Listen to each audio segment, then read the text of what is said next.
All right, in this video, let's set up these remote switches. Had some really good ideas from the Stan Ferris video and from DCR Rail that gave me the idea for this. It works really smooth, works from underneath, push rods and everything. Stay tuned and I'll show you how I did that. And then at the end of the video, I'll show you some Christmas scenes that I've been working on. Welcome to Mike's HO Scale, where modeling gets real. Because I'm on a budget, I like to make things myself if I can. So if you're a beginner or if you've been in it a while, come on along and maybe we can learn some tips and tricks together. Of course, that meant a trip to my favorite hobby store, Hobby Lobby, and I got 3 different sizes of wire.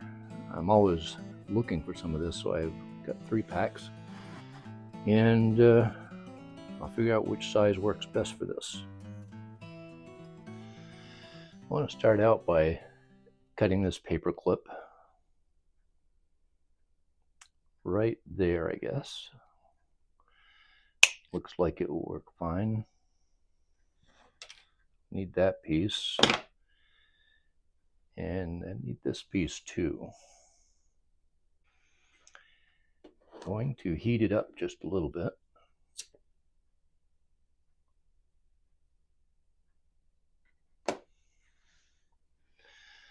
Let's see here. I just want to burn a hole through that tie right there, and it already fits through that one. Let's just make sure that fits okay now.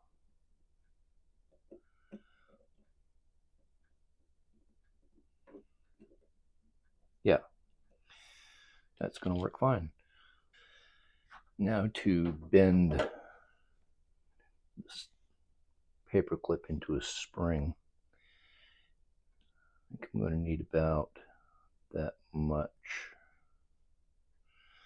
Looks good. I'm going to bend that right up to a right angle.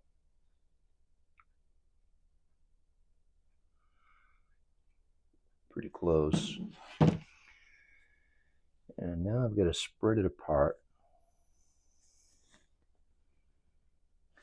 so that the pressure goes on each end.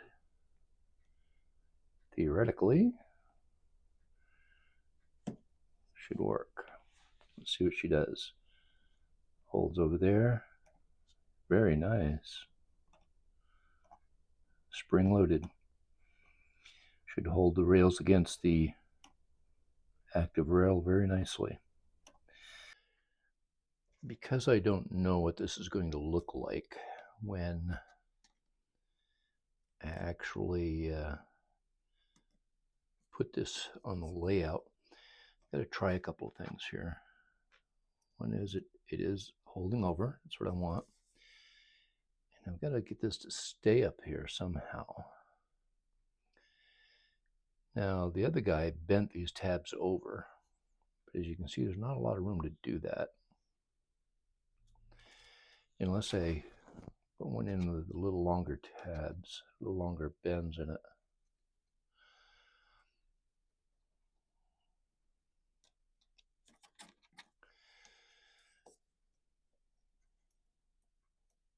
That one still works good.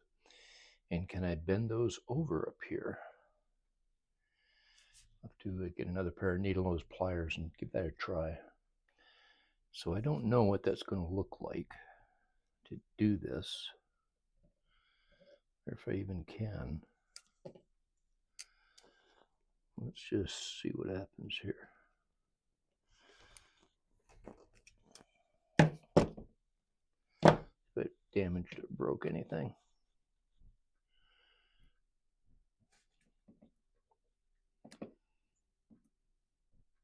Okay. All right, works okay on that side. When I work on the actual track, I'm not sure I'm going to have as good access to doing this right here that I am right now. So I don't know what that's going to look like either.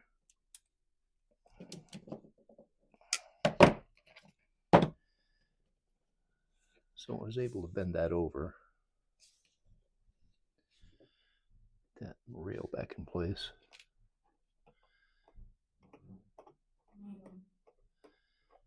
And it's still working okay.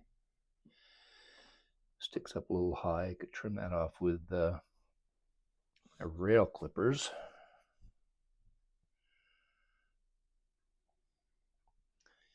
I'm not sure I like that whole thought. I'd almost rather have something sit under here like this, just very lightly holding it in place. I guess I'll make that decision after I try it on the install. Let's go over to the set and show you where I'm going to be doing this and the challenges. The push rod itself for this switch over here is going to come out right here.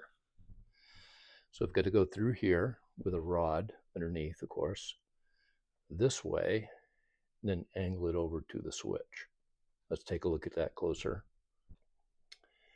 So this is the switch I'll be doing. It's held together with a toothpick at the moment, but at least it works freely. But what I'm going to have to do is hollow this out under here, take out the styrofoam, a good patch that I can work under, make my holes and put the clips in here, drill down through here so my rod will connect this, go down through here and over to the next rod. So let's just take it one step at a time. So here again is the switch I'm going to be working on, and I have to dig underneath this, so it's going to be a little delicate. It'll be different. Can't get it to stay over there just on one side, so I really want to get that spring in there and get a remote wire in there. So I'm not sure how much of this I'm going to have to cut out, but I got to cut out enough to get my fingers in there. I guess I'm just going to start cutting and see where it leads.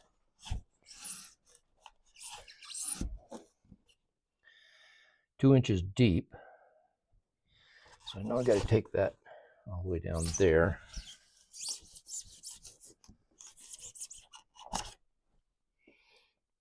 Let's just go that far for now.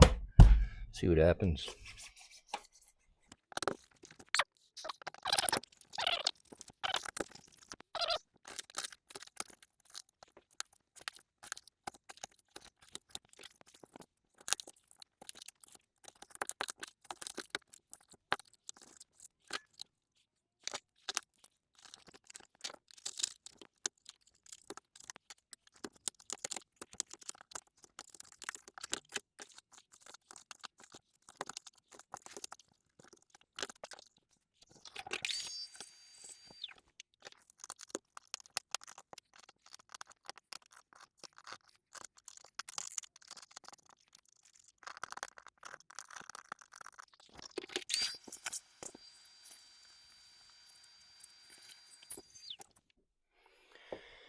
Well, that's step one.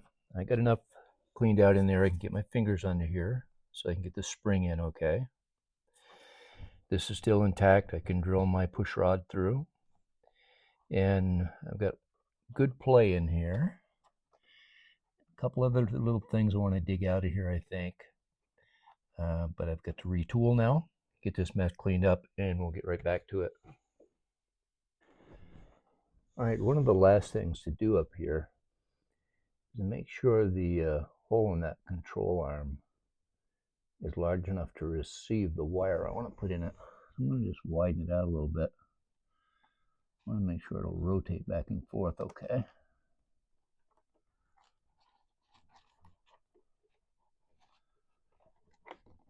That looks pretty good.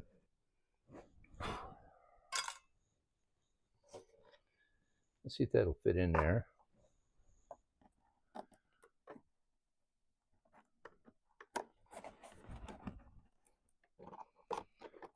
I guess that wire is a little bit thicker than A little thicker than a paper clip.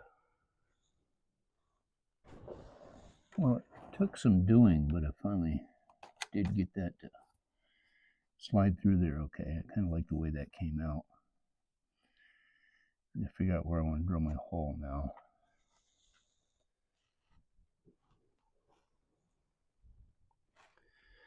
I think we're just going to plop that down right in here.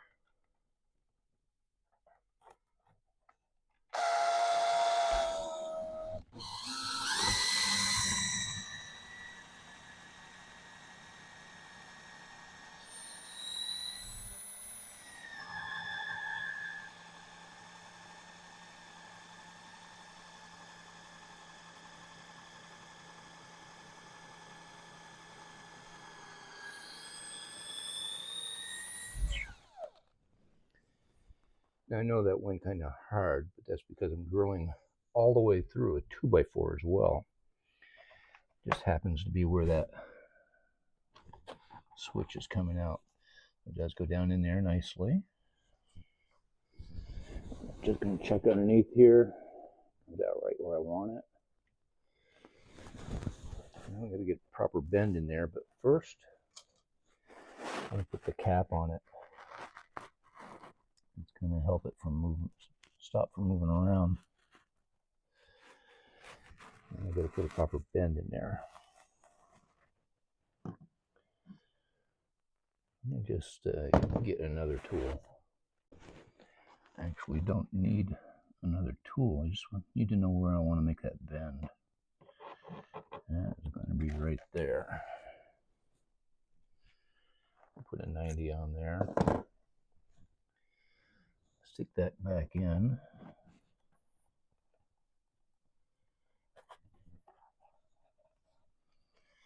The tricky part's going to get this loaded.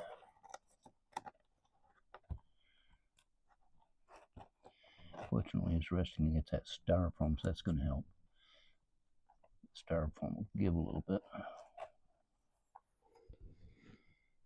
It'll help even more if I put that cap on the right way.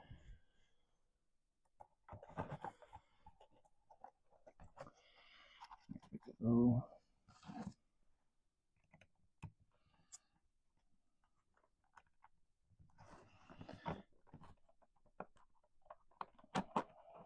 There.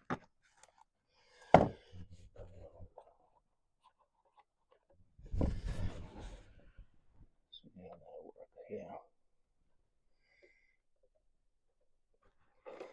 I don't have a bend underneath yet to help me do that, but it does work smoothly. All right, let's get the clip in there. A little spring-loaded piece. Actually, I think I have to make a hole in this one. Yeah, I haven't made a hole in there yet.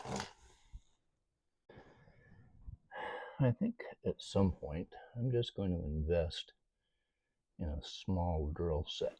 I hate to spend money if I don't have to, but melting holes through plastic isn't exactly accurate. It is a time-honored thing that I've done all my life with either model cars or planes or anything else I've built, but truthfully, a small set of drills would work better.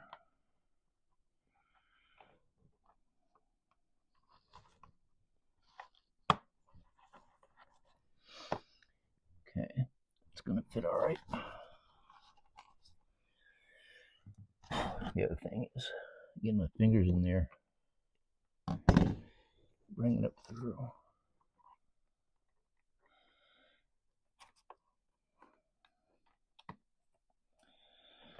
There's one.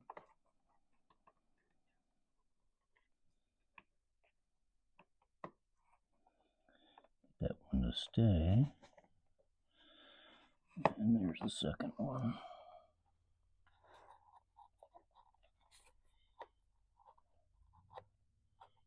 Yeah, works nice and smooth. Now I've got to keep that up there somehow. All right, let's try this. Just going to try to put a piece of wood underneath there.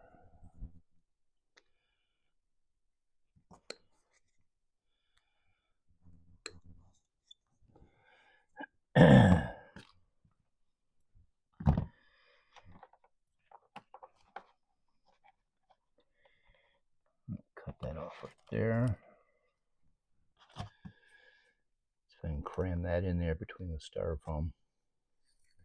Kind of a butchery way to do this, but doing it after the fact, after the track is already in, it certainly makes it harder. So much for pre-planning.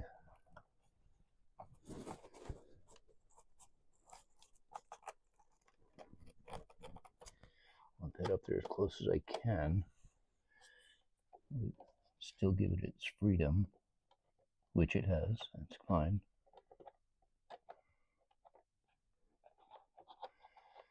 Works just fine. That's good. All right. So I thought I'd try to give you a little different view here while I seal up this hole. Use the same method.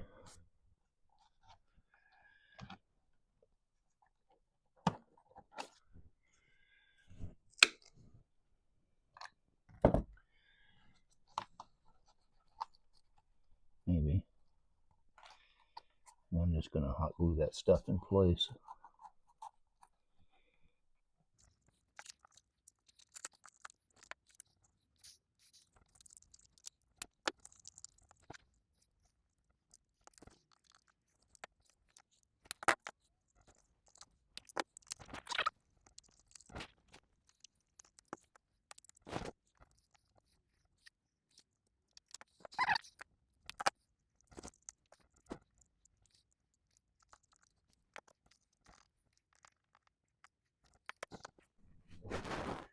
I'm going to fill in a little bit of plaster of Paris to top it all off so I can hold some greenery around here and put some ballast back down.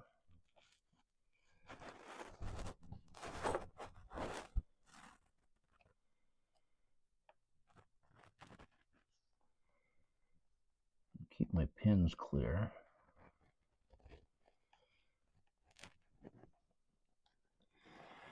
If that's even going to be possible.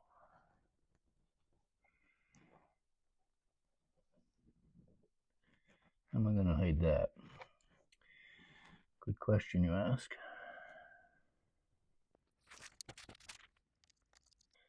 Smoke and mirrors, I guess. I don't want any ballast in there anyway. I don't want anything to hang up the track. All right, so I've decided to do a little transition here. Put some lighter green down since I'm all out of the dark anyway. And just kind of blend this in a little all over.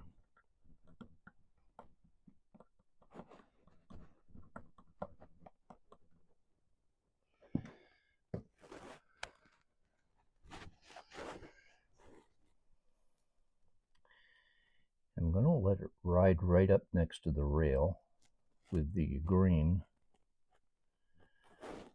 because it's a little softer and spongier for that spring, even though I don't think that spring's going to be bothered that much anyway. And then I'm going to lay a little bit of ballast down just all around it, just to try to blend it all in a little bit.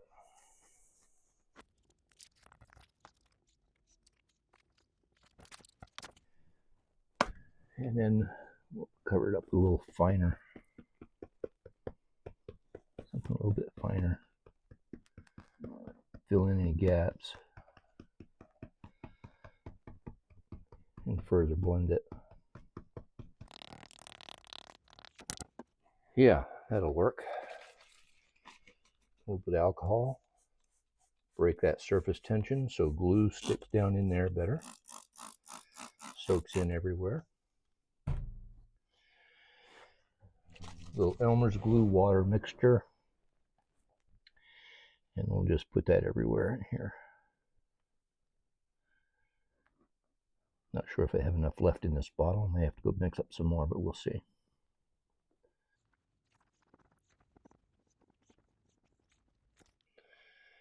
Yeah, that's all there is in there. I have to go mix some more. Actually, I did get some more of this spray tack. If you remember last time, I didn't like this nozzle. The spray broke easy. I'll have to treat it more gently, make sure I clean it out afterwards. But it does lay it down nice and even. I like that.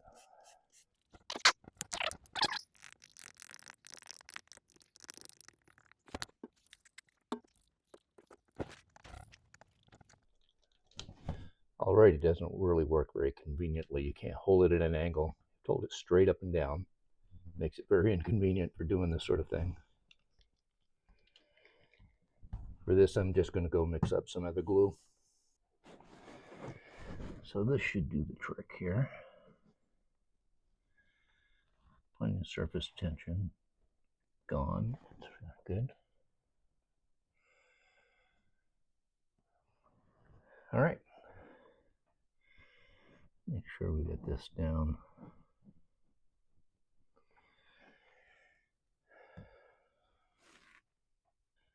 Alright, well there it is. The switch works really well. I'm just moving it by hand underneath. I'll do a separate video on the underneath part because it involves bell cranks and push rods, and I've got to cut them out. But hopefully I'll show you that in another video. Hope you enjoyed. Keep watching, and I'll show you some winter scenes.